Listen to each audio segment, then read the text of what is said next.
Assalamualaikum warahmatullahi wabarakatuh. Pada tugas elaborasi pemahaman kali ini, saya Alvina Wijayanti NIM 23980111551 akan mengulas pembahasan kelompok 5 mengenai implementasi pembelajaran dalam UBD kasus behaviorisme dan konstruktivisme,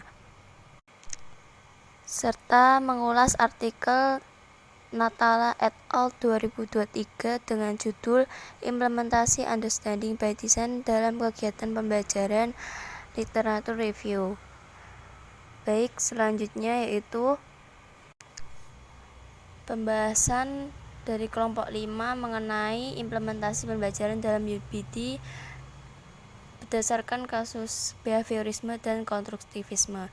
Yang pertama, pembahasannya mengenai implementasinya, yaitu dapat dikaitkan dengan dua teori pembelajaran utama, antara lain behaviorisme dan konstruktivisme. UBD sendiri menekankan pada penilaian yang sesuai dengan tujuan pembelajaran, sedangkan penilaian menurut teori behaviorisme itu lebih menekankan pada pengukuran perilaku peserta didik, sedangkan teori konstruktivisme menekankan pada konstruksi pengetahuan oleh peserta didik seperti pengalaman langsung dan sebuah proyek. Pembahasan yang kedua yaitu dalam konsep UBD, teori behaviorisme dan konstruktivisme dapat diintegrasikan melalui penekanan pada pengembangan keterampilan dan pemahaman yang mendalam. Yang ketiga, contoh dari bentuk implementasi UBD yang berkaitan dengan perencanaan pembelajaran secara teori behavioristik dan konstruktivisme, yaitu yang pertama ada mengidentifikasi tujuan pembelajaran, yang mana dalam teori behaviorisme sendiri contohnya peserta didik dapat mengingat fakta-fakta penting tentang sejarah suatu peristiwa, sedangkan konstruktivismenya peserta didik dapat memahami dan menjelaskan dampak peristiwa sejarah perkembangan masyarakat. Yang kedua, pendekatan pembelajaran, di mana behaviorisme menggunakan dasar dan pelatihan untuk memperkuat fakta-fakta sejarah, sedangkan konstruktivisme contohnya yaitu kasus kontekstual berdasarkan data dan penelitian, di mana peserta didik menyusun pandangan mereka tentang dampak peristiwa sejarah. Yang ketiga, penilaian, di mana behaviorisme penilaiannya menggunakan ujian untuk mengukur fakta-fakta sejarah yang diingat. Yang kedua, konstruktivisme contohnya yaitu penilaian presentasi atau esai yang menunjukkan pemahaman mendalam tentang dampak peristiwa sejarah. Baik, selanjutnya yaitu tentang integrasi pembelajarannya. Di sini ada dua, merancang tujuan yang mencakup aspek perilaku atau behaviorisme dan pemahaman konseptualnya. Contohnya, peserta didik dapat mengingat dan menjelaskan dampak peristiwa sejarah pada masyarakat.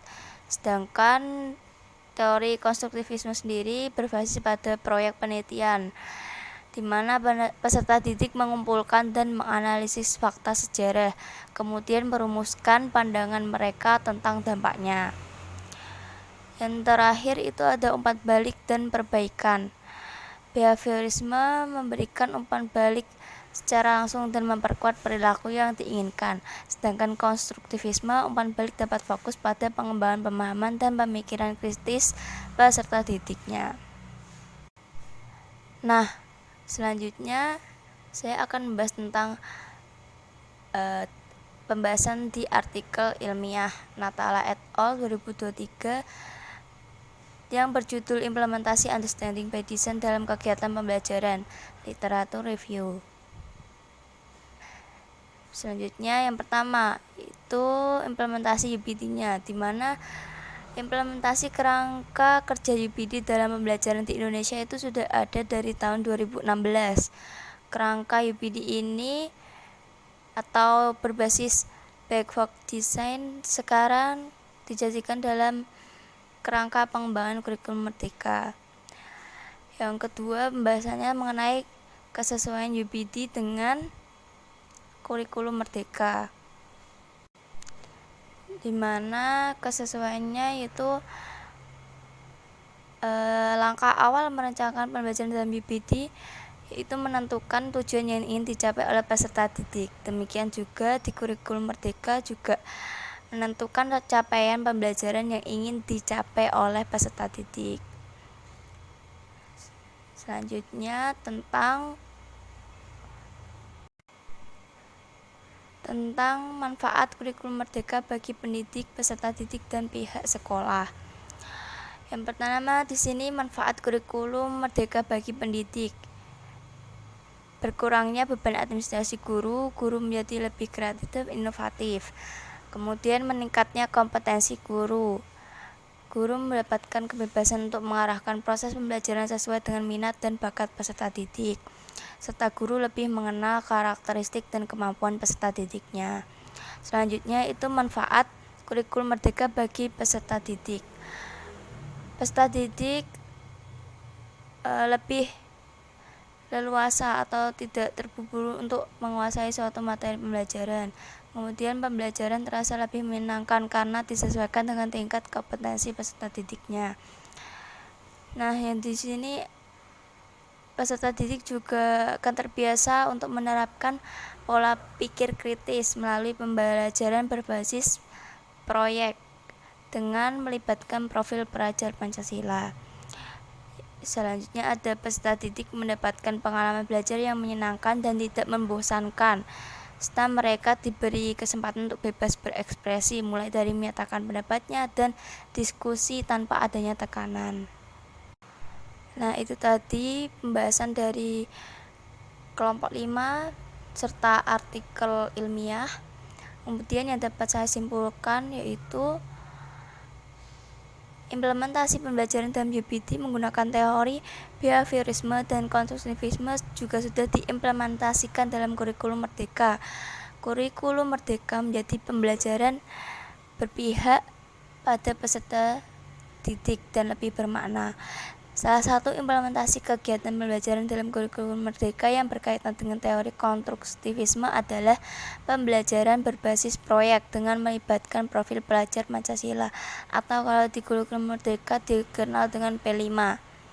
Nah, di sini profil pelajar Pancasila mencakup 6 elemen yaitu beriman kepada Tuhan Yang Maha Esa, berakhlak mulia dan bertakwa, berkebinekaan global, mandiri, gotong royong, kreatif, dan benarar kritis. Kemudian dari segi pembahasan dari kelompok 5 sudah lengkap,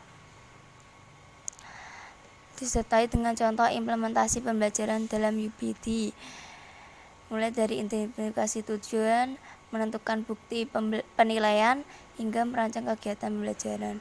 Namun di sini kelompok 5 hanya memfokuskan contoh implementasi dalam pembelajaran sejarah. Selain itu, kelompok 5 sudah mencantumkan daftar pustaka di dalam pembahasan mereka. Sekian presentasi dari saya, kurang lebihnya mohon maaf. Wassalamualaikum warahmatullahi wabarakatuh.